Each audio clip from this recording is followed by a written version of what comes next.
إن الحمد لله نحمده ونستعينه ونؤمن به ونتوكل عليه ونعوذ بالله من شرور أنفسنا ومن سيئات أعمالنا من يهده الله فلا مضل له ومن يضلل فلا هادي له وأشهد أن لا إله إلا الله وحده لا شريك له وأشهد أن محمدا عبده ورسوله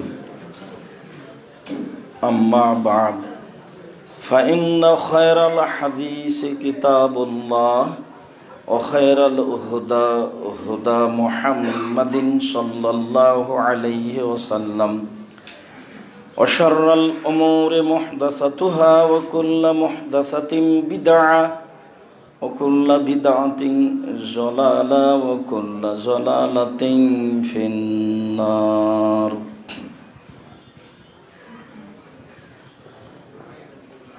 أعوذ بالله من الشيطان الرجيم. يا أيها الرسول كلوا من الطيبات واعملوا صالحا. عن أبي هريرة رضي الله تعالى عنه قال قال رسول الله صلى الله عليه وسلم إن الله طيب لا يقبل إلا طيبا. ثم ذكر رجلا يطيل السفر أشعث أغبر ويمد يديه ويقول يا ربي يا رب ومطعمه حرام وملبسه حرام ومشربه حرام وغذي بالحرام كيف يستجاب له رواه مسلم. عن أبي هريرة رضي الله تعالى عنه قال قال رسول الله صلى الله عليه وسلم يأتي على الناس زمان لا يولي الناس ما أخذ منه آمن الحلال آمن الحرام رواه البخاري. সম্মানিত এই মসজিদে উপস্থিত দ্বীনি মুসলিম ভাই, প্রশংসা আল্লাহর জন্য, শান্তি অবতীর্ণ হোক আল্লাহর রাসূলের উপর সাল্লাল্লাহু আলাইহি ওয়াসাল্লাম। আজ জুমার খুতবায় সংক্ষিপ্ত সময়ে বক্তব্যের বিষয় বৈধ রুজি। হালাল রুজি সম্পর্কে এক গুরুত্বপূর্ণ সংক্ষিপ্ত তথ্যবহল বিবরণের চেষ্টা করব ইনশাআল্লাহ। আমি যা সাধারণত বিষয় উল্লেখ করে বলে থাকি বা বলবো, তার অধিকাংশই আপনার বিভিন্ন সময়ে বক্তব্য শোনা ও জানাতে অবগতিতে রয়েছে। তবুও আজকে আপনারা এই মসজিদে বৃহত্তর চট্টগ্রাম অন্তর্গত খাগড়াছড়ি, বান্দরবন, আরও আশেপাশে ফেনী, কুমিল্লা ও বিভিন্ন জায়গা থেকে এই মসজিদে উপস্থিত হয়েছেন মূলত ভালোবাসা ও এসব কথাগুলি মেনে চলা ও সঠিক বলে মনে হয় মর্মে, যার কারণে আমি আল্লাহ তাআলার প্রশংসা করার পর রাসূল সাল্লাল্লাহু আলাইহি সাল্লামের প্রতি দরুদ ও সালামের পর আপনাদের আন্তরিকভাবে শুকরিয়া আদায় করি। জাযাকুমুল্লাহ খায়র। চট্টগ্রামের বিভিন্ন প্রান্ত থেকে, এলাকা থেকে অনেক কষ্ট করে অনেক অনেক অনেক মানুষ আপনারা উপস্থিত হয়েছেন। আল্লাহ আপনাদেরকে জাযায়ে খায়র দান করুন। আমি খাকসার সাধারণ মানুষ। আপনাদের আবেগ দেখলে আপনাদের সাথে আমি জড়িয়ে সাক্ষাৎ করতে চাই, কিন্তু পরিস্থিতি আমার অনুকূলে হয় না। যারা আমাকে অন্তর থেকে ভালোবাসেন তারা মনে করেন যে হেফাজতে রাখতে হবে, দেখে থাকতে হবে, নিরাপদে রাখার চেষ্টা করতে হবে, সেটাও প্রয়োজন। আপনাদের সাথে সামনাসামনি সাক্ষাৎ হোক, সেটাও আমি প্রয়োজন মনে করি, কিন্তু পরিস্থিতি অনুকূলে হয় না, মর্মে আমার কষ্ট হয়। কালকে যেভাবে বক্তব্য দেওয়ার জন্য গেলাম আর যেভাবে বের হয়ে আসলাম, এটা আমার কাছে ছিল খুব কষ্টকর। আল্লাহ তুমি আমাদের কবুল করো। আমরা তো মানুষ, ভুল ত্রুটি থাকতেই পারে। তুমি সর্বশক্তিমান, তুমি ভুল ক্ষমা করো, আমাদের প্রতি দয়া করো, আমাদের মাফ করো, আমাদেরকে সঠিক আকীদা ও আদর্শের অধিকারী করো। সাধারণ মানুষ জুমার দিনে এরকম সময়ে কথা বললে তোমার দরবারে কবুল হয় বলে তোমার নবী মুহাম্মদ সাল্লাল্লাহু আলাইহি ওয়াসাল্লাম বলেছেন। মর্মে তোমাকে সাক্ষ্য দিয়ে বলছি, আশহাদু আল্লা ইলাহা ইল্লাল্লাহ, সাক্ষ্য দিচ্ছি তুমি মাবুদ, আল্লাহ ছাড়া কোনো প্রকৃত মাবুদ নেই। আরো সাক্ষ্য দিচ্ছি ওয়া আন্না মুহাম্মাদুর রাসূলুল্লাহ, মুহাম্মদ আল্লাহর রাসূল এবং তার বান্দা। এই সাক্ষ্য দিয়ে আন্তরিকভাবে জুমার খুতবার সূচনাতেই তোমার কাছে আবেদন রাখছি, তুমি আমাদের কবুল করো, আমাদের ভুল ত্রুটি মাফ করো। আর আমরা যে লক্ষ্য নিয়ে মাঠে নেমেছি, তুমি এই লক্ষ্য উদ্দেশ্য কবুল করো। তুমি সর্বশক্তিমান, তুমি সবকিছু করতে পারো। ফাআলুল লিমা ইউরিদ, তোমার ইচ্ছাই করা। তোমাকে কোনো কাজ করতে পরিকল্পনা করা লাগে না, কোনো শত্রু তোমাকে ঠেকাতে পারে না। তুমি আজিজ, পরাক্রমশালী, তুমি হাকিম, নতুনভাবে বুঝা লাগে না, তুমি বুঝেই করো। মর্মে আমরা সাধারণ মানুষ আবারও তোমার দরবারে বলছি, তুমি আমাদের কবুল করো। সম্মানিত দিনী ভাই, মানুষের জীবনে সবচেয়ে যেটা গুরুত্বপূর্ণ কাজ, মানুষের জীবনে আমার কাছে যে ভাঙাচোরা বিদ্যা আছে, সেই বিদ্যা দিয়ে যা বুঝি, তাতে এর চেয়ে আর কোনো গুরুত্বপূর্ণ কাজ মানুষের কাছে নেই। সেটা হলো 5 ওয়াক্ত ফরজ সালাত। ফরজ সালাতের চেয়ে মানুষের জীবনে আর কোনো গুরুত্বপূর্ণ কাজ আছে তা কোরআন হাদিস জানা অনুযায়ী বিবেচনাই বলে না। কেননা রাসূল সাল্লাল্লাহু আলাইহি সাল্লাম বলেন, মানুষের সব ইবাদত নির্ভর করে সালাতের উপরে।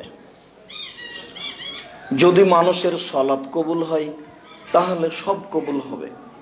আমি একদিন ফকিরকে 10টা টাকা দিয়েছিলাম, আমি হয়তো ভুলে গেছি, কিন্তু নেকিটা আমার লেখা আছে। যদি আমার সালাত কবুল হয় তাহলে ওই নেকিটা আমার হারাবে না, সেদিন আমি পেয়ে যাব। আর যদি আমার সালাত কবুল না হয় তাহলে ফকিরকে 10টা টাকা দেওয়া নেকিটা আমার হারিয়ে যাবে, আমি পাবো না। কেননা মানুষের সব ইবাদত নির্ভর করে তার সালাতের উপরে। ইবাদতের জগতে সবচেয়ে দামি ইবাদত সিয়াম, রোজা। সিয়ামের চেয়ে আল্লাহকে সন্তুষ্ট করার কোনো দামি ইবাদত নেই। সবচেয়ে যে মাধ্যমে ওকে সন্তুষ্ট করা যায় সেইটা হলো সিয়াম। যার কারণেই রাসূল সাল্লাল্লাহু আলাইহি সাল্লাম বলেছেন, আমি বৃহস্পতিবার আর সোমবার সিয়াম পালন করা ভালোবাসি। কেন? সাপ্তাহিক রিপোর্ট এই 2 দিনে পেশ করা হয়। তো আমার মনটা চায় যে আমার রিপোর্টটা যখন পেশ করা হবে তখনও দেখুক যে আমি সিয়াম আছি। আমার মন এটা চায় যে রিপোর্টের সময় আমাকে দেখুক যে আমি সিয়াম আছি। এই উদ্দেশ্যে আমি বৃহস্পতিবার আর সোমবার সিয়াম পালন করি। বাৎসরিক রিপোর্ট পেশ করা হয় শাবান মাসে। তা কোন দিন তা তার জানা ছিল না। বাৎসরিক রিপোর্ট ধরার জন্য তিনি শাবান মাসে বেশি বেশি সিয়াম পালন করতেন। সিয়াম যত দামি ইবাদত হোক না কেন, যদি সালাত না থাকে তাহলে বিচারের মাঠে সিয়াম বাতিল বলে গণ্য হবে। বিভিন্ন দিনে বলেছি, ইবাদতের জগতে সবচেয়ে শক্তিশালী, ক্ষমতাধর, পাওয়ারফুল ভিন্ন ধরনের ইবাদত হলো দান। অবাক কাণ্ড ঘটাতে পারে। আল্লাহ আপনার উপরে ক্ষুব্ধ হয়ে আছেন, আপনাকে জাহান্নামে দিবেন, আপনি দান করেছেন, ঠান্ডা হয়ে গেছে। ক্ষমতাই ভিন্ন।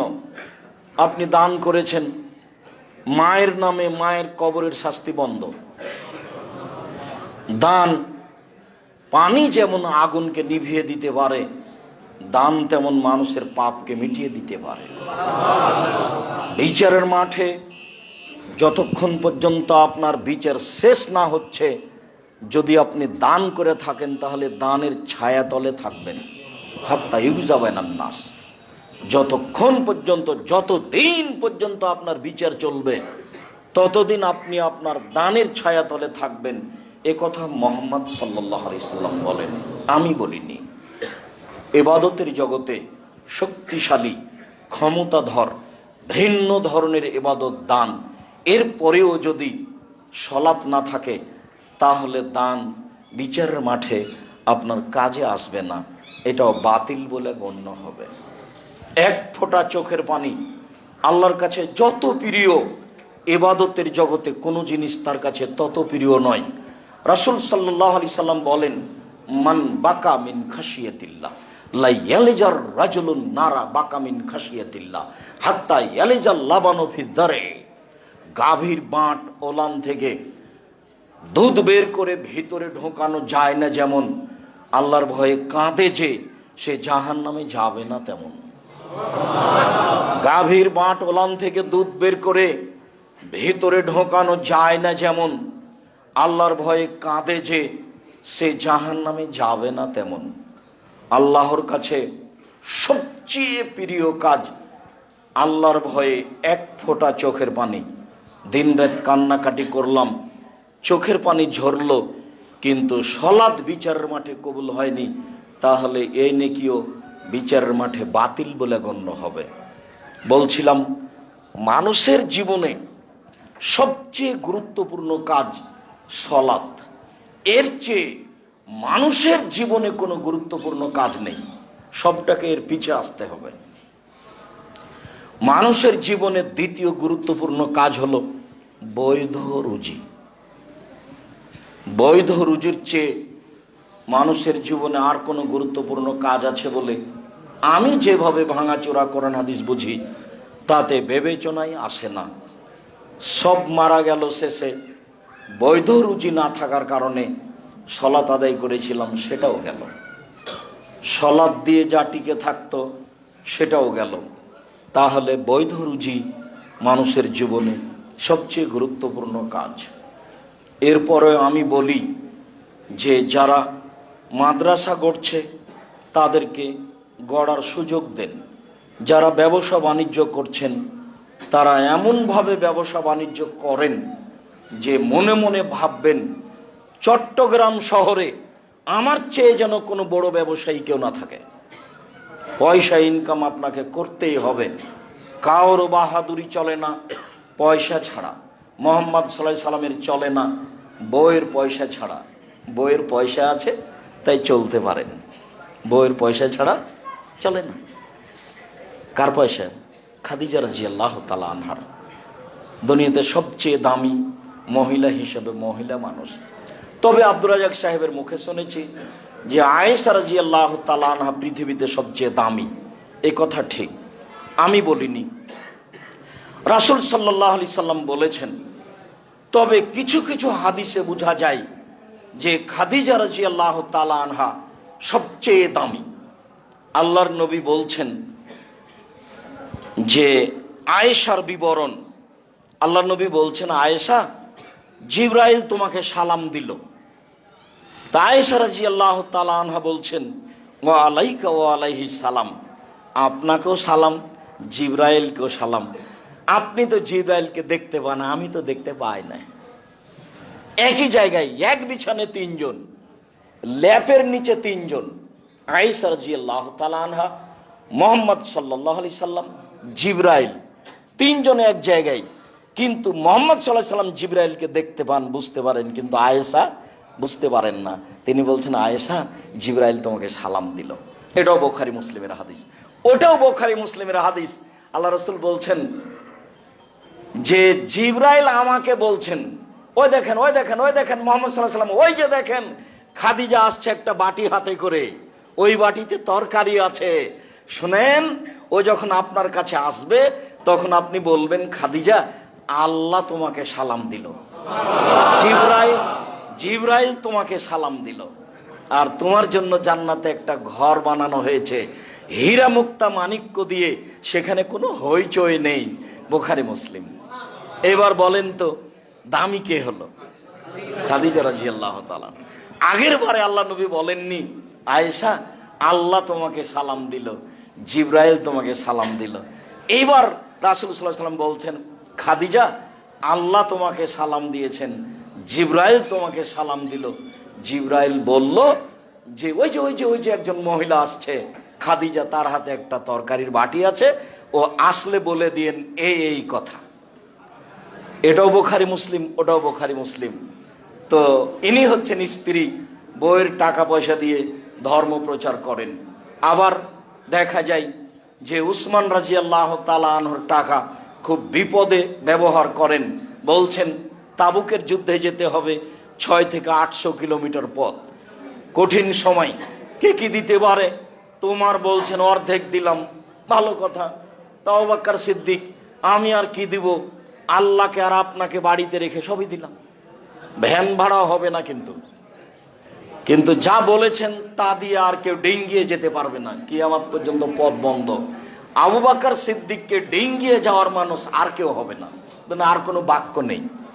আবু বকর সিদ্দিক রাদিয়াল্লাহু তাআলা আনহু যা বললেন। তবে উসমান বললেন, আচ্ছা ঠিক আছে, যত মানুষ যাবে তার অর্ধেকের যাতায়াত খরচ, খাওয়া খরচ আমি দিব।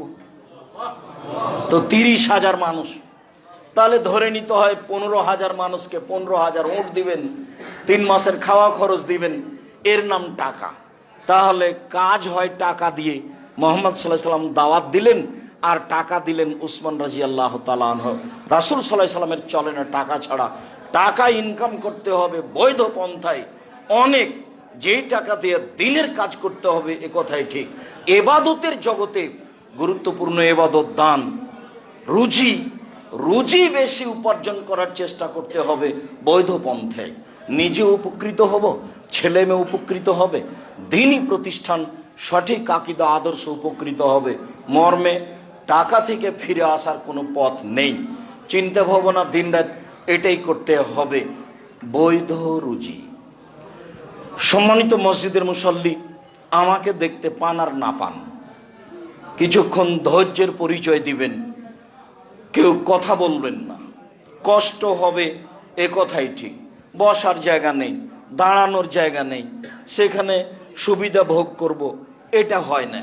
খুব কষ্ট করে হলেও মুখে না বলে একজন আর একজনকে মান্য করে মেনে নিয়ে একটু ধৈর্যের পরিচয় দেন।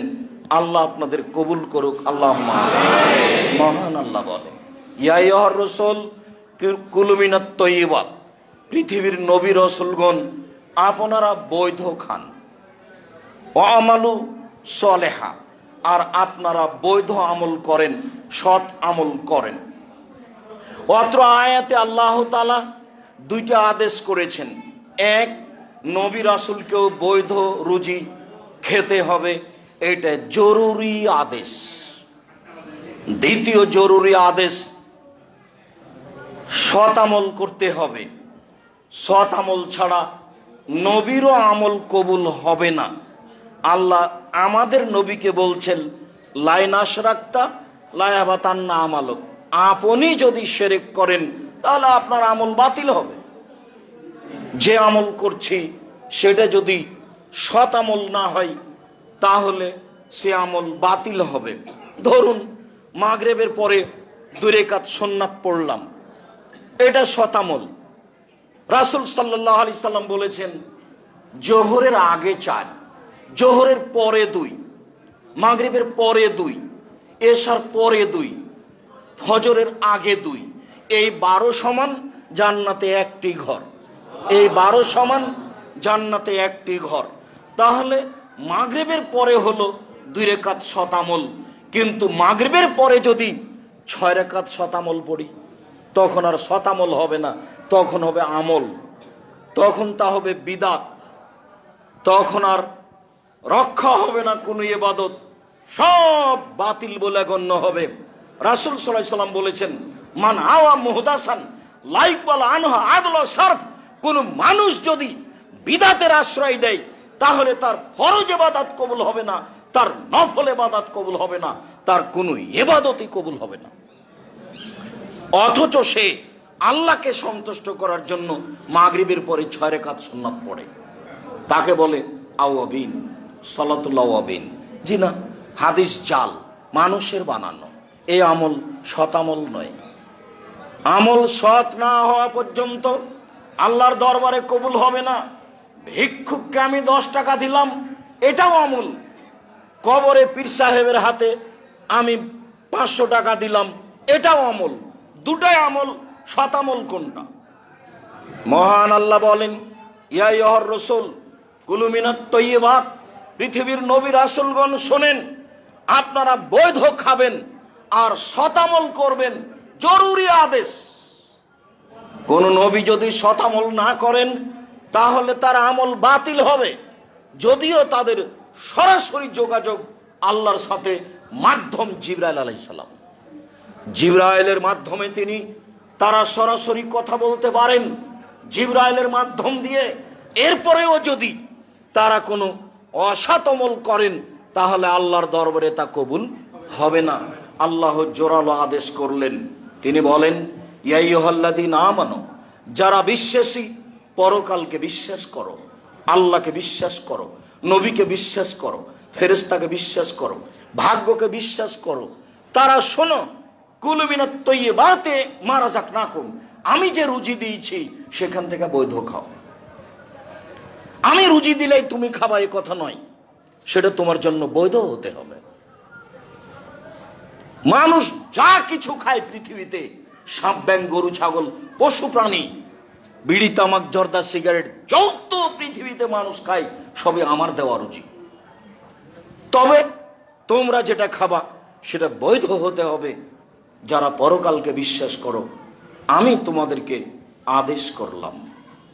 আয়াতে বোঝা যায় মানুষকে সতামল করতে হবে, বৈধ রুজি খেতে হবে। আবু হুরায়রা রাদিয়াল্লাহু তাআলা আনহু বলেন, রাসূল সাল্লাল্লাহু আলাইহি ওয়াসাল্লাম বললেন, ইন্নাল্লাহ তাইয়্যিব, আল্লাহ হলেন পবিত্র, লা ইয়াকবালু ইল্লা তাইয়্যিবা, আল্লাহ বৈধ পবিত্র ছাড়া কবুল করেন না। এই পর্যন্ত বলার পরে কবুল করেন না মর্মে একটা উদাহরণ দিচ্ছেন আল্লাহর নবী। সুমা যাকারা রাজুলা, তারপর তিনি একটা লোকের কথা বলেন, ইতিলি সাফারা, যে লোকটা লম্বা সফরে রয়েছে, আশা আশা আকবারা, মাথার চুলগুলি এলোমেলো হয়ে গেছে, ঠিক মতো গোসল করেনি, ঠিক মতো চিরুনি করেনি, চুল এলোমেলো, বিপদে পড়েছে।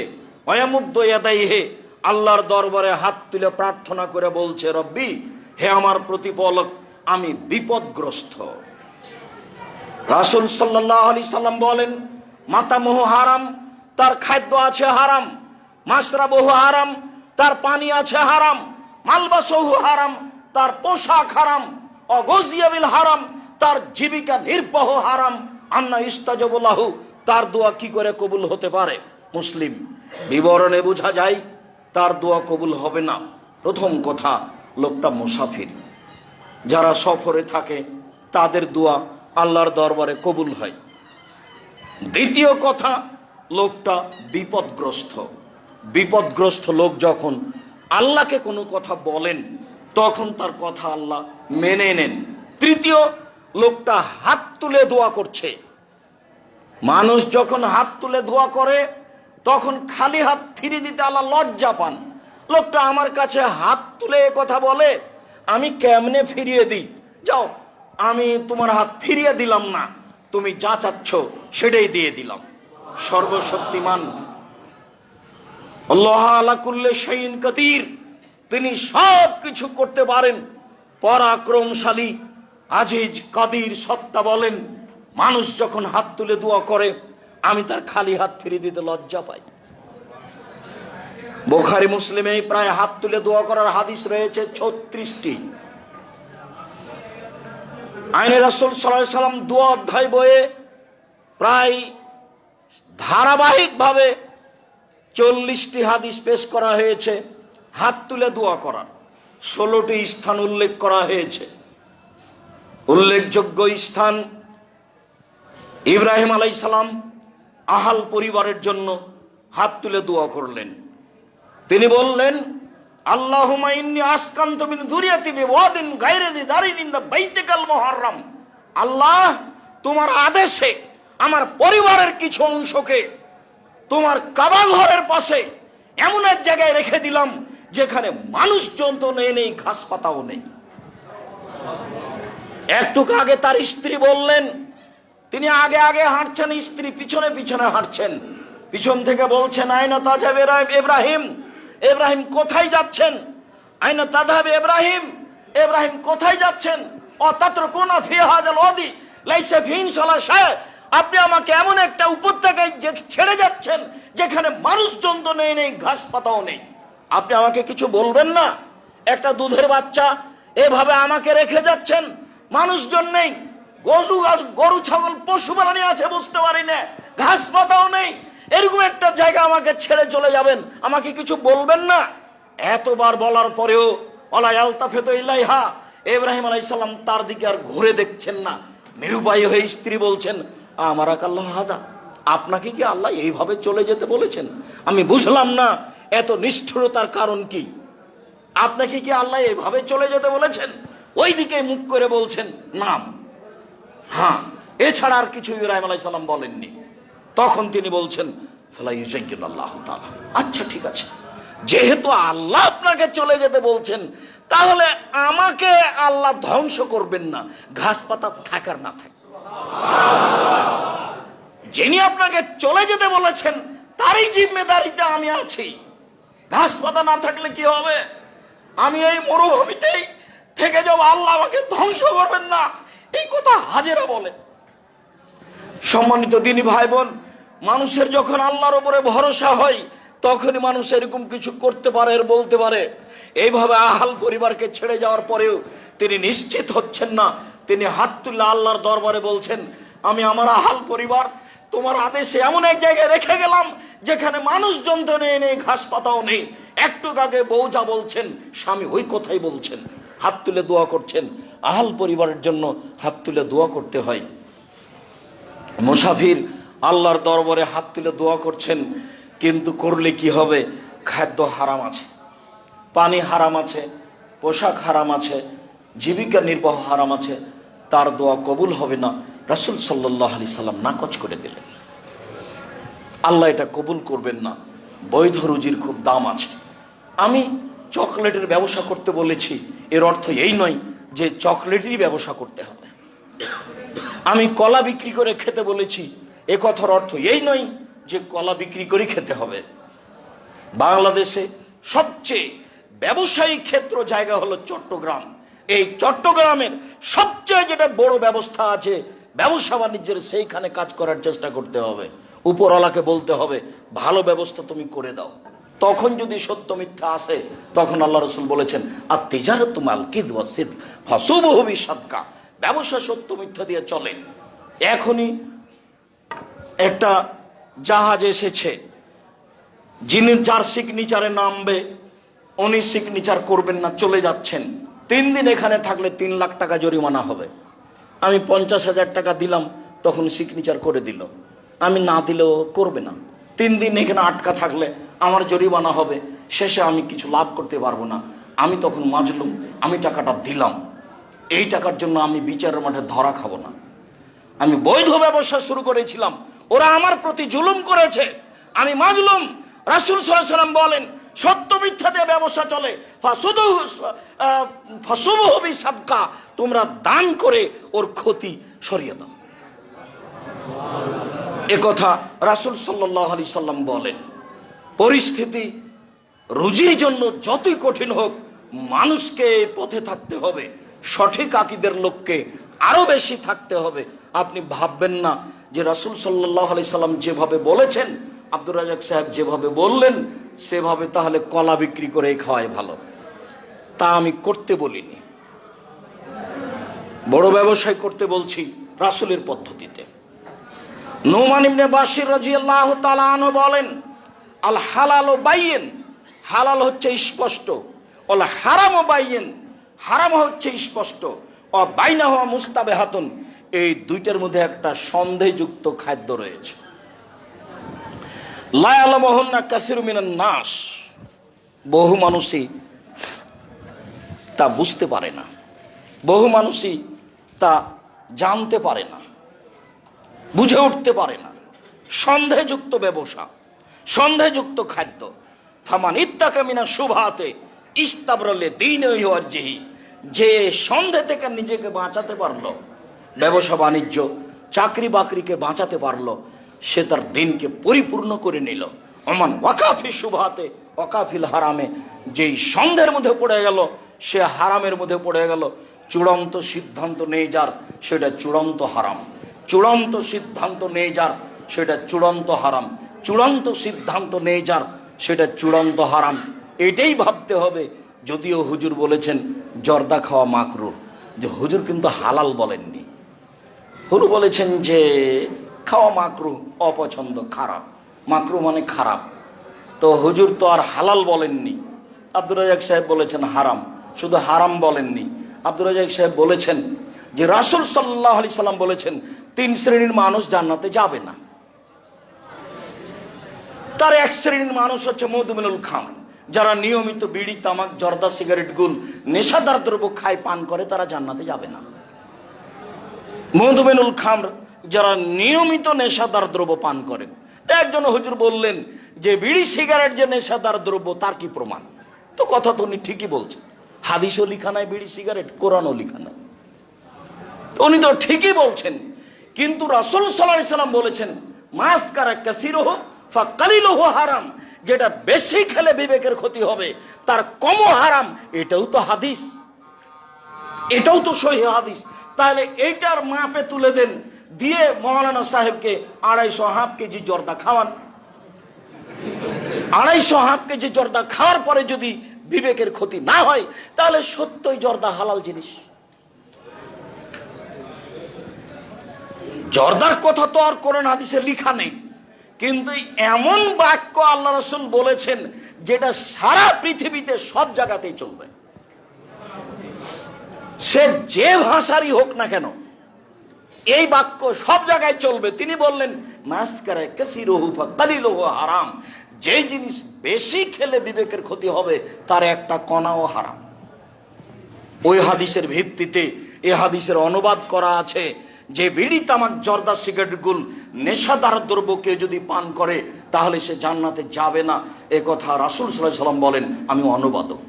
2 রাজারাত মিনান নিসায়ে, পুরুষের বেশধারী নারী, যারা পুরুষের জুতা স্যান্ডেল পরে, যারা পুরুষের শার্ট প্যান্ট পরে, যারা পুরুষের পোশাক পরে, যারা পুরুষের মতো হয়ে চলার চেষ্টা করে, তারা জান্নাতে যাবে না। এ কথা রাসূল সাল্লাল্লাহু আলাইহি সাল্লাম বলেছেন, এটা চূড়ান্ত সিদ্ধান্ত। 3 দায়ুস, আমি আর আপনি মধ্যে থেকে পড়ে গেছি। খুব চেষ্টা করেছিলাম তাহাজ্জুদও পড়ি, তাসবিহ তাহলিলও করি, হজও কয়েকবার করেছি, উমরা তো যাই, কিন্তু মেয়েটা ঢাকা বিশ্ববিদ্যালয়ে পড়ে আর একজনের সাথে ঘুরে। যার বাড়িতে পরিবারে বেহায়াই আছে সে হলো দায়ুস। দায়ুসের তর্জমা রাসূল সাল্লাল্লাহু আলাইহি ওয়াসাল্লাম বলেন আল্লাযী ইউকিরু ফি আহলি আল খাবাসা, যে তার বাড়িতে বেহায়াইর সুযোগ দিয়েছে সে হলো দায়ুস। এই তিন শ্রেণীর মানুষ জান্নাতে যাবে না মর্মে সন্দেহ থেকে বেঁচে থাকার জন্য অনুরোধ জানাচ্ছি।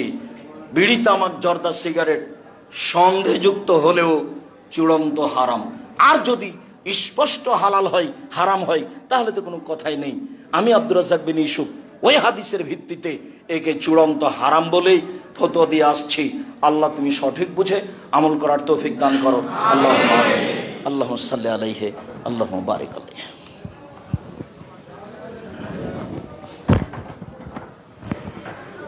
আলহামদুলিল্লাহ ওয়াহদা ওয়াসসালাতু ওয়াসসালামু আলা মান লা নাবিয়্যা বাদা।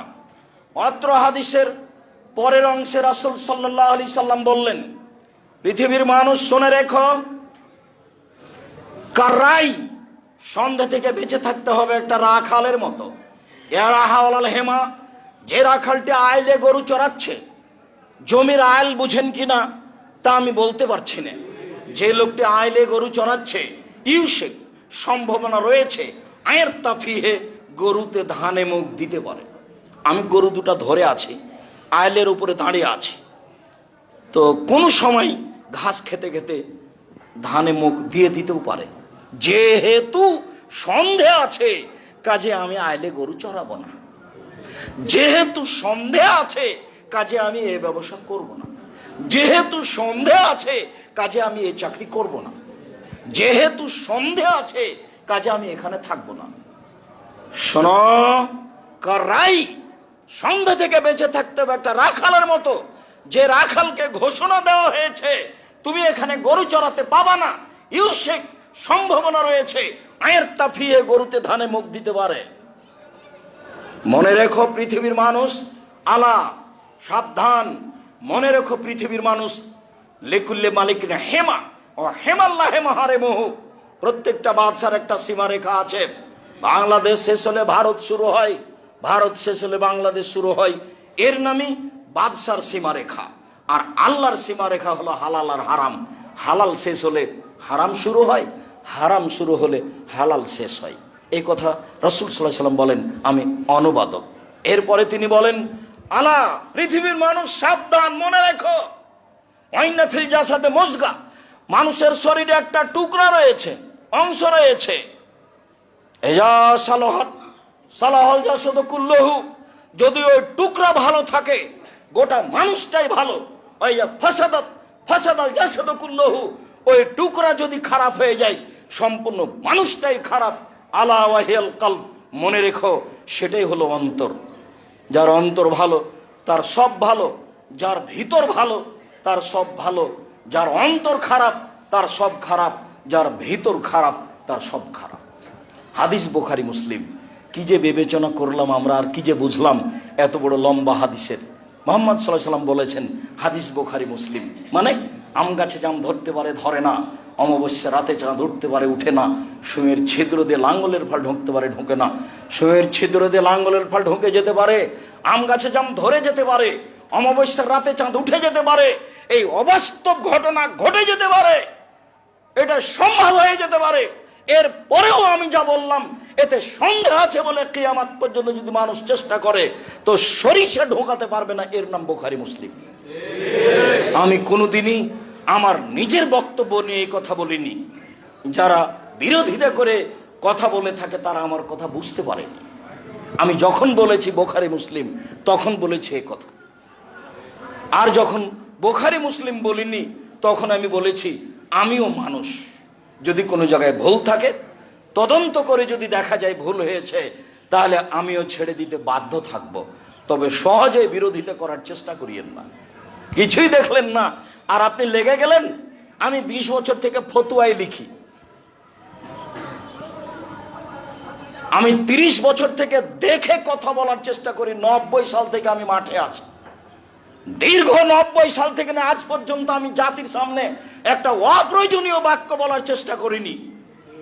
আমি কোনোদিন কারো বদনাম করিনি, এ আলেমের কথা চলবে, এ আলেম সে, আমি কোনোদিন মাযহাবের কথা বলিনি।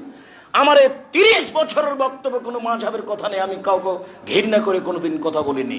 তবে আমাকে যখন জিজ্ঞাসা করা হয়েছে মাযহাব মানা যাবে কিনা, তখন আমি বলেছি আপনি যে মাযহাব মানেন ভালো কথা মানেন, কিন্তু বিচারের মাঠে যদি আল্লাহ ইমাম আবু হানিফা রাহিমাহুল্লাহকে বলেন যে আপনি কি কাউকে বলেছিলেন যে আমাকে মেনে চলেন, তখন যদি ইমাম আবু হানিফা রাহিমাহুল্লাহ বলেন না না না না আমি কাউকে মানতে বলিনি, তখন আপনার কি হবে?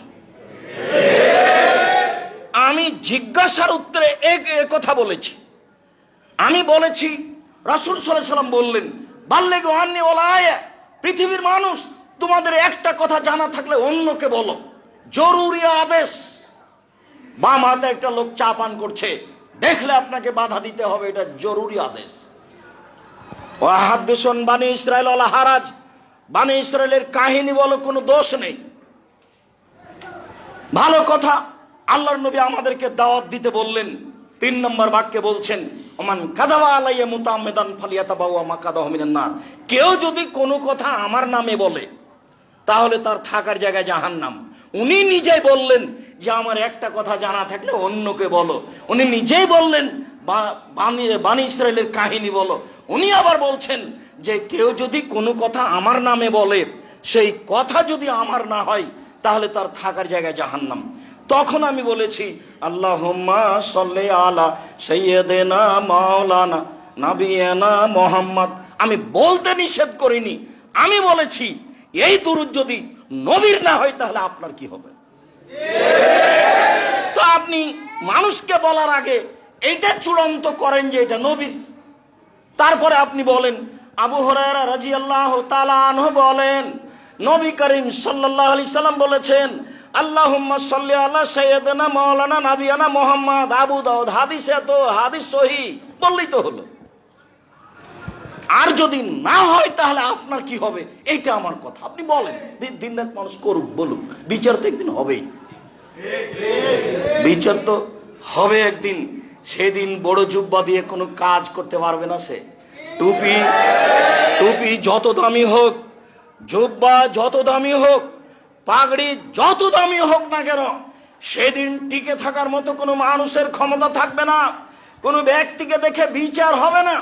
ফেরাউনের হাত পিছন দিকে বাঁধা থাকবে, কেউ খুলতে পারবে না। রানী যে এলিজাবেথের হাত পিছন দিকে বাঁধা থাকবে, ইন্দিরা গান্ধীর হাত পিছন দিকে বাঁধা থাকবে, কারো বাবার ক্ষমতা নেই হাত খুলে দিতে পারে। তার নাম বিচারের মাঠ। আলিয়াউমা লা তামলিকু নাফসুন লিনাফসিন শাইআ ওয়াল আমরু ইয়াওমাইযিন লিল্লাহ। আজ কোনো মানুষের কোনো উপকার করতে পারবে না, একচ্ছত্র মালিকের আমার হাতে। আইনাল জাব্বার আইনাল মুতাকাব্বির, স্বৈরাচারী, স্বেচ্ছাচারী, অহংকারী, বদমেজাজি কোথায়? আনা মালিকুল আমলাক, আমি হচ্ছে রাজাধিরাজ। আজ তো আপনি বুঝতে পারছেন না যে বিচারের মাঠে আল্লাহ কত শক্ত হয়ে আসবেন, কত কঠিন হয়ে আসবেন। কাজেই আপনার অত দুশ্চিন্তা ভোগ করার কিছু নেই যে সবাই তো দেখছে এরকম করছে, ভুল পথে আছে বলে মনে হচ্ছে, তাহলে আর বিচার কি হবে? জি না, বিচার হবেই। আর সবাকে ভুল পথে দিকে নিরাশা হবেন না। ইব্রাহিম আলাইহিস সালাম বলছেন দেখো আমি কিন্তু বলে দিয়েছি তুমি আমার বোন, ফলে তুকাযযিবি বিহাদিসি, দেখো সারা তুমি আমাকে মিথ্যুক প্রমাণ করো না। আমি কিন্তু বলে দিয়েছি আন্নাকে উখতি, তুমি আমার বোন। এখন তোমাকে যদি জিজ্ঞাসা করে যে এইটাকে, তুমি যদি বলো আমার স্বামী, তাহলে তুমি মিথ্যুক হয়ে যাব। দেখো সারা তুমি আমাকে মিথ্যুক প্রমাণ করো না, তবে সারা মনে রেখো এই মাটির উপরে মাত্র 2 জন মুসলমান, আমি আর তুমি। এই হিসাবে আমরা ভাই বোনও তো বটে, তো তুমি আমাকে মিথ্যুক প্রমাণ করো না। সারা পৃথিবীতে মানুষ হিসেবে দামি মানুষ বলতে হয়, কেননা বিচারের যখন জিবরাইল আলাইহিস সালাম নিয়ে গেলেন আমাদের নবী মুহাম্মদ সাল্লাল্লাহু আলাইহি সাল্লামকে 7ম আকাশের উপরে, 1ম আকাশে গিয়েই জিবরাইল বলছেন হুয়া আদম হুয়া আবুকা ফাসসালাম আলাইহি, মোহাম্মদ ইনি আপনার বাপ, আপনি তাকে সালাম দেন। তখন আমাদের নবী একটু আগে বলছেন আসসালামু আলাইকুম ইয়া আবি, আব্বা আপনাকে সালাম।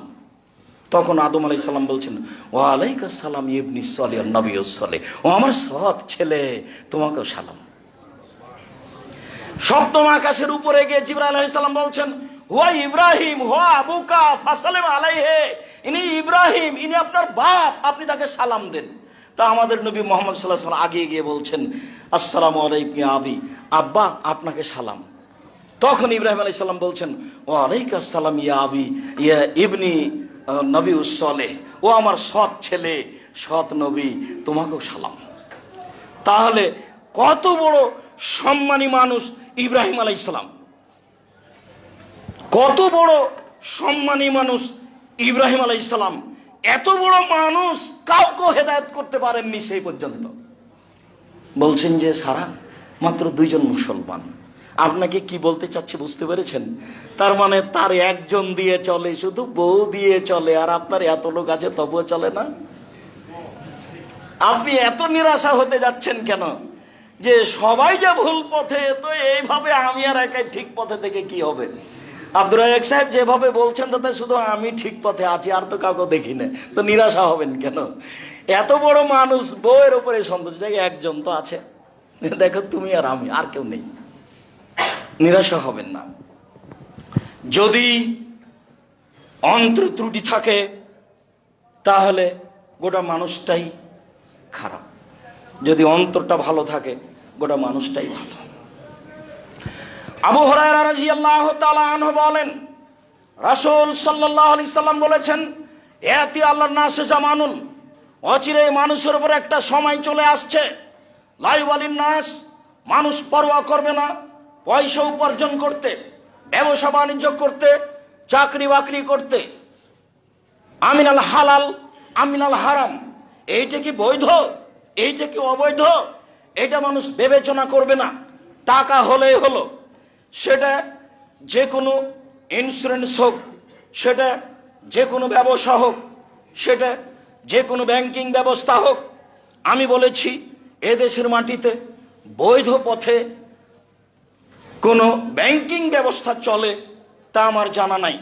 অতএব ব্যাংকে টাকা জমা রাখা আর ব্যাংকে চাকরি করা দুটো এক নয়। স্বেচ্ছায় এখানে পয়সা উপার্জন করবেন আর বলবেন এটা 100% হালাল, তা হতে পারে না। আবার বলেছি এদেশে এমন কোনো ইন্স্যুরেন্স নেই যেটা বৈধ পথে আছে। আপনি ধর্মের নাম দিয়ে একটা ইন্স্যুরেন্স খুলবেন, সেখানে বৈধ আছে কিছু মনে করবেন, এ কথা ঠিক নয়। রাসূল সাল্লাল্লাহু আলাইহি সাল্লাম ব্যবসাকে পছন্দ করেছেন, জমি চাষকে অপছন্দ করেছেন। জমি চাষ জায়েজ, সাধারণ ব্যবসা দিয়ে, বড় ব্যবসা দিয়ে রুজি উপার্জনের চেষ্টা করবেন।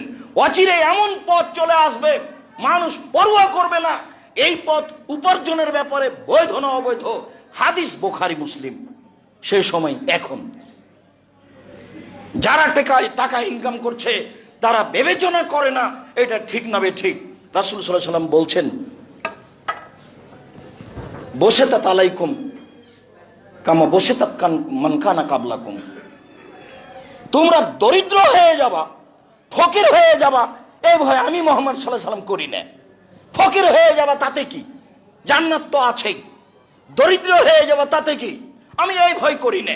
তবে আমি ভয় করি যে বসেতাত আলাইকুম দুনিয়া, পৃথিবী তোমাদের সামনে তুলে ধরা হবে, তোমরা দেখতে পাবা যে খালি পয়সার পয়সা, উপার্জন আর উপার্জন, প্রযুক্তি আর প্রযুক্তি, টাকার টাকা, এইভাবে তোমাদের তুলে ধরা হবে। তখন তোমরা এই পয়সা উপার্জনের মাঠে নেমে যাবা, প্রতিযোগিতায় নেমে যাবা, কে কত টাকা ইনকাম করতে পারে। বসেতাত আলাইকুম দুনিয়া, প্রযুক্তি তোমাদের সামনে তুলে ধরা হবে। তখন তোমরা দেখতে পাবা টাকা আর টাকা, পয়সা আর পয়সা, প্রযুক্তি আর প্রযুক্তি, ব্যবসা আর ব্যবসা, কত টাকার পথ। তখন তোমরা সেখানে চলে যাবা। তুহলিকুকুম কামা হালাকাতহুম, এই পয়সা এই দুনিয়া তোমাদেরকে ধ্বংস করে দিবে যেমন ভাবে পূর্বের মানুষকে ধ্বংস করেছিল। হাদিস তো বুখারী মুসলিম। এই বাক্যের বিবেচনা আপনি কি করবেন, করেন এখন? আমি তো অনুবাদক, তো বুঝলাম তো যে প্রযুক্তি তুলে ধরা হবে। কত প্রযুক্তি নেবেন আপনি? এই 15 বছরে যদি এত প্রযুক্তি হয় তাহলে আরো 20 বছর পরে কত হবে? অত হিসাব করতে পারবে না মানুষে। টাকা পয়সার কত পথ বের হবে, এইভাবে জেনা ব্যভিচার বেড়ে যাবে। 20 বছর আগে তো মানুষ বুঝতে পারেনি। রাসূল সাল্লাল্লাহু আলাইহি সাল্লাম বলেছেন, যে একটা ডালিম খাবে একটা গ্রাম, আর একটা গাভীর দুধ খাবে একটা বংশ, একটা গাভীর দুধ খাবে একটা বংশ, একটা ডালিম খাবে একটা বংশ, আর একটা গাভীর দুধ খাবে একটা গ্রাম। তো আমরা তো দেখলাম যে একটা গাভীর দুধ হয় 1/2 কেজি, খুব বেশি হলে 3 কেজি, এটা দেখছিলাম। কিন্তু 15-20 বছরের ব্যবধানে দেখছি যে একটা গাভীর দুধ হচ্ছে 40 কেজি। তাহলে 15 বছর পরেই যদি একটা গাভীর দুধ 40 কেজি হয়, তাহলে এখন থেকে 50 বছর পরে একটা গাভীর দুধ কত হবে হিসাব করেন এবার। রাসূল সাল্লাল্লাহু আলাইহি সাল্লাম বলছেন যে একটা ডালিম খাবে একটা বংশ, আর একটা গাভীর দুধ খাবে একটা গ্রাম। মানুষজন হিসাব করলেন না কত বড় হতে পারে। 15-20 বছর পূর্বে একটা ডালিম দেখা যেত 100 টাকা, 100, আর এখন দেখা যাচ্ছে স্বাভাবিক ডালিমের ওজন 1 কেজি। তাহলে 50 বছর পরে ডালিম কত হবে? তাহলে বোঝা যাচ্ছে যে মানুষের পয়সা কত বাড়বে, তাহলে প্রযুক্তি কত বাড়বে। তখন তোমাদের কি হবে এইটা আমার ভয়, তখন তোমাদের কি হবে এইটা আমার ভয়। রাসূল সাল্লাল্লাহু আলাইহি সাল্লাম বলছেন, দেখো আমার জীবনে বড় ভয় আমার উম্মতের উপরে এক আইম্মাতা মুজিল্লিন, ভ্রান্ত হুজুর, হুজুর ভ্রান্ত হবে, এটা আমার ভয়।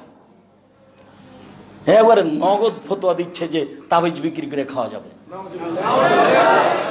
কোরআন মাজিদ খুলে দেখাচ্ছে, এ দেখেন আল্লাহ বলছে ভোট দিতে হবে, খুলে কোরআন মাজিদ পড়ে দেখাচ্ছে, বলছে এ দেখেন বুখারী মুসলিমের হাদিস মিলাদ করা যাবে। রাসূল সাল্লাল্লাহু আলাইহি সাল্লাম বলছেন আমার জীবনে 3টা বড় ভয়, তার 1 নাম্বার ভয় হচ্ছে আইম্মাতা মুজিল্লিন, ভ্রান্ত হুজুর। 2, সাতালতাহিক উম্মতি বিল মুশরিকিন, আমার উম্মত হিন্দুদের সাথে মিশে যাবে, এইটা আমার ভয়। গান বাজনা বাদ্যযন্ত্র হিন্দুদের কাজ। 20 বছর পূর্বে আপনাদের গ্রাম থেকে পাশের গ্রামে হিন্দুদের বিবাহ হতো, তখন খুব বাজনা বাজতো, দৌড়িয়ে যেতেন দেখতে। আপনার মনে আছে মনে হয়, থাকার কথা না, আমরাও তো দৌড়িয়ে গেছি, পাশের গ্রামে হিন্দু ছিল, বাজনা বাজছে। তো এখন দেখি সব দোকানে বাজনা বাজে, সব ঘরে বাজনা বাজে। একটা চট্টগ্রাম শহরে 10 তলা বাড়ি আছে, তার ঘর আছে 300টা রুম আছে, তার মধ্যে প্রায় 250টাতেই বাজনা বাজে। রাসূল সাল্লাল্লাহু আলাইহি সাল্লাম বলছেন আমার ভয় আমার উম্মত হিন্দুদের সাথে মিশে যাবে। রাসূল সাল্লাল্লাহু আলাইহি সাল্লাম বলছেন আমার উম্মত হিন্দুদের সাথে মিশে যাবে। এটা কি? হিন্দুদের বাড়িতে আছে পুতুল, হিন্দুদের বাড়িতে আছে মূর্তি, আর আপনার সব ঘরই আছে সাজানো আছে কাঁকড়া, সাজানো আছে পুতুল। আপনার টয়লেটে ঢুকে দেখলাম যে পুতুল আছে, তো টয়লেটে পুতুল রেখেছেন কেন? ওটা কি? ওটা কি দিয়ে আপনি কি বোঝাতে চাচ্ছেন? ওটা টয়লেটে পুতুল কেন? আপনার অ্যালবামে আপনার বাপের ছবি সুন্দর করে সাজানো আছে। আপনাকে আমি বলেছি মনে আছে, সবচেয়ে নিকৃষ্ট ছেলে ওই যে বাপের ছবিকে সুন্দর করে বেঁধে সাজিয়ে রেখেছে। সবচেয়ে ভালো ভদ্র শিক্ষিত ছেলে ওই যে বাপকে কবর দিয়ে এসে বাড়িতে যে পাসপোর্ট সাইজের ছবিটা ছিল হজ করা, সেটাকেও ছিঁড়ে ফেলে দিয়ে আল্লাহর দরবারে হাত তুলে বলছে, আল্লাহ আমার বাপ তো মানুষ ছিলেন, কোনো যদি ভুল ত্রুটি থাকে তুমি মাফ করো। আমি তোর উত্তরসূরি হিসাবে তার বাড়ি জমি জায়গা অর্থ সম্পদ ভোগ করছি, আমি তোমার দরবারে বলছি হাত তুলে তুমি আমার বাপকে মাফ করো। এ হলো সবচেয়ে ভালো ছেলে। কিন্তু বাপের ছবিটা সাজিয়ে রাখলো, সেই কি সবচেয়ে ভালো ছেলে? আমার জীবনে বড় ভয় আমার উম্মত হিন্দুদের সাথে মিশে যাবে। 3, ও 7 আবদ কাবাইল উম্মাতিল আওসান, আমার উম্মত মূর্তি পূজা করবে, এটা আমার ভয়। অবাক কথা, আমরা মূর্তি পূজা করব মানে মূর্তি ভাঙার জন্য জন্ম নিয়েছি, মূর্তি পূজা করবে আবার কি কথা? মুহাম্মদ সাল্লাল্লাহু আলাইহি সাল্লাম বলেন আমার উম্মত মূর্তি পূজা করবে, এটা আমার ভয়। আমার বাড়িতে আমার ঘরে আমি মূর্তিকে সম্মান করি, পূজা করি, এ আবার কোন কথা? আমার গোশতের সাথে মিশে আছে মূর্তি ভাঙা নীতি, আমার রক্তের সাথে মিশে আছে মূর্তি ভাঙা নীতি, আমার নীতির সাথে মিটে আছে মূর্তি ভাঙা নীতি। সেদিন মুহাম্মদ সাল্লাল্লাহু আলাইহি সাল্লাম কাবাঘরে ঢোকার সময় বললেন, জাল হক, এসেছে সত্য, অজাহাকাল বাতিল, চলে গেছে মিথ্যে, ইন্নাল বাতিলা কানু জাহাকা, নিশ্চয়ই মিথ্যে, চিরদিন মিথ্যে। এই বলে তার হাতে লাঠি ছিল। কাবাঘরে 360টি মূর্তি ছিল, মূর্তিগুলো ছিল তার বাপের, মূর্তিগুলো তার বাপের মানে মূর্তিগুলো ছিল ইসমাইল এবং ইব্রাহিমের। তো বাপই তো, একটু আগে তো বললেন, জিবরাইল বলছেন এটা আপনার বাপ, আপনি তাকে সালাম দেন। তাহলে ইব্রাহিম আলাইহিস সালাম আমাদের নবীর আব্বা, আমাদের নবীর বাপ। জিবরাইল বলছেন এবং মুহাম্মদ সাল্লাল্লাহু আলাইহি সাল্লাম নিজে বলছেন যে আব্বা আপনাকে সালাম। বুঝতে পারেননি কথা? তো কাবা ঘরের মূর্তিগুলো কার ছিল? ইব্রাহিম আলাইহিস সালাম এবং ইসমাইল আলাইহিস সালামের ছিল। আমার উম্মাত মূর্তি পূজা করবে, তাকে সম্মান করবে, এটা আমার ভয়। সম্মানিত তিনি ভাই বোন, জুমার খুতবার শেষের দিকে চলে আসলাম। কথা হয়তোবা লম্বা হয়ে গেছে, আজ করতে পারিনি। আজকের আলোচনা শেষ হাদিস। রাসূল সাল্লাল্লাহু আলাইহি সাল্লাম বলেন, লা ইয়াদখুলুল জান্নাতা লা ইয়াদখুলুল জাসাদুল জান্নাতা গুযিয়া বিল হারাম। ওই শরীর জান্নাতে যাবে না যে শরীর হারাম উপায়ে বড় হয়। জাবের রাদিয়াল্লাহু তাআলা আনহু বলেন, কুল্লু লাহমিন নাবাতা মিনাস সুহতি কানাতিন নার আওলা বিহি। যে শরীর হারাম উপায়ে বাড়ে সেই শরীর জান্নাতে যাবে না। 350 টাকা দিয়ে আইসক্রিম কিনে মেয়েকে খাওয়ানোর চেষ্টা করবেন না অবৈধ পয়সা দিয়ে। 1000 টাকা দামের আইসক্রিম কিনে মেয়েকে খাওয়ান যখন পয়সা বৈধ। বাজারের সবচেয়ে বড় দামি মাছ আপনি কিনেন যখন পয়সা বৈধ। পয়সা বৈধ আছে, বাজারের সবচেয়ে বড় মাছটা কিনলেন না, তখন আপনি কৃপণ। আপনি গরিব মানুষ, ভ্যান চালক, কখনো রুই মাছ কিনতে যায়েন না, পুঁটির মাছ কিনবেন, নইলে আপনি হবেন অহংকারী, তখন আবার জান্নাত হবে না। ওটাই যেমন এটাও তেমন। মুহাম্মদ সাল্লাল্লাহু আলাইহি সাল্লামের কথা নীতির উপরে আছে। মানুষ যে নীতিতে সফলতা অর্জন করবে সেই নীতি মুহাম্মদ সাল্লাল্লাহু আলাইহি সাল্লামের নীতি। অতএব ওই শরীরদের জন্য জাহান্নাম যথেষ্ট যে শরীর হারাম উপায়ে বড় হয়। সম্মানিত দিনী ভাই, আজকের আলোচনার শেষ কথা, জরুরি কথা। এই মসজিদটির অধীনে একটি মাদ্রাসা আছে, মাদ্রাসা আবু বকর রাদিয়াল্লাহু তাআলা আনহু। মাদ্রাসাটিকে স্মরণে রাখবেন, দোয়া করবেন, সেখানে সাহায্য সহযোগিতা করবেন। দ্বিতীয় জরুরি কথা, আপনাদের প্রাণের প্রতিষ্ঠান, আপনাদের অন্তরের প্রতিষ্ঠান, আপনাদের ভালোবাসার প্রতিষ্ঠান জামিয়া সালাফিয়া। আপাতত জামিয়া সালাফিয়া ডাঙ্গিপাড়া পবা রাজশাহী, জামিয়া সালাফিয়া রূপগঞ্জ নারায়ণগঞ্জ ঢাকা, এই দুইটি প্রতিষ্ঠান চলমান রয়েছে। এই দুইটি প্রতিষ্ঠানে প্রায় 3 থেকে 3,500 ছেলে মেয়ে পড়াশোনা করে। শিক্ষক শিক্ষিকা অন্যান্য স্থান মিলে প্রায় 18 লক্ষ টাকা বেতন লাগে। প্রতিষ্ঠানটি বরিশালে অচিরেই হবে বলে আশা করছি ইনশাল্লাহ। কাজ প্রায় শেষের দিকে। প্রতিষ্ঠানটি দিনাজপুরে হবে বলে আশা করছি, কাজ প্রায় শেষের দিকে। ভাবছিলাম সেদিন কবে আসবে যেদিন চট্টগ্রামেও জামিয়া সালাফিয়া তৈরি হবে। আজকে এসেছি, আলোচনা চলছে, জানি না আপনাদের সিদ্ধান্ত কখন নেমে আসবে জামিয়া সালাফিয়ার উপরে। আমার পক্ষ থেকে আমি খাকসার সাধারণ মানুষ, জাতির তেমন কোনো উপকার করতে পারি না, তবে জাতিকে বলে যাচ্ছি, আল্লাহ জামিয়া সালাফিয়াকে তুমি কবুল করো। আমার মনে বড় সাধ, এদেশের মাটিতে আমি উন্নত মানের প্রতিষ্ঠান গড়তে চাই যার নাম জামিয়া সালাফিয়া, যেখানে ছেলে মেয়েরা উন্নত মানের বাংলা, ইংরেজি, আরবি শিক্ষা অর্জন করে জাতির অন্যায়ের বিরুদ্ধে লড়বে মুখে কলমে মিডিয়ায়। এই স্বাদ নিয়ে চলছি। আল্লাহ তুমি সর্বশক্তিমান, যদি আমাদের কোনো ভুল ত্রুটি থাকে তাহলে তুমি সেটা মাফ করো এবং আমাদের সংশোধন করে জামিয়া সালাফিকে তুমি কবুল করো এবং ওই পথে ওর সুবিধার জন্য তুমি আমাদেরকে নিয়ে যাও। জামিয়া সালাফিয়ার জন্য আন্তরিকভাবে পৃথিবীর সকল দিনী ভাই বোনকে, আপনাদেরকে, চট্টগ্রামের মহিলা পুরুষ দিনী ভাই বোনকে জামিয়া সালাফিয়ার জন্য দোয়া করতে বলছি। যদি উপরে কবুল হয়ে যায় তাহলে সহজ, আর যদি উপরে একটু নড়চড় হয়ে যায় সারা পৃথিবী জুড়ে এর কোনো সুবিধা করতে পারবে না। এই জন্য সকল দিনী ভাই বোনকে জামিয়া সালাফিয়ার জন্য আন্তরিকভাবে দোয়া করার জন্য অনুরোধ জানাচ্ছি। জামিয়া সালাফিয়ার সাথে একটা মুখপত্র, যেটা আমার জীবনের সবচেয়ে গুরুত্বপূর্ণ কাজ, সেটা হলো মাসিক আল ইতেসাম পত্রিকা। সমস্ত বাঙালিকে, আপনাদেরকে মাসিক আল ইতেসাম পত্রিকা সংগ্রহ করতে হবে, যার সাথে আছে 10 জন মুফতি, বড় বড় আলেম, যার সাথে আছে গবেষণাগার, যে ফতোয়া বৈঠকে আমি সবকে নিয়ে প্রতি মাসে একদিন বসি, চূড়ান্ত সঠিকটা বের করার চেষ্টা করি।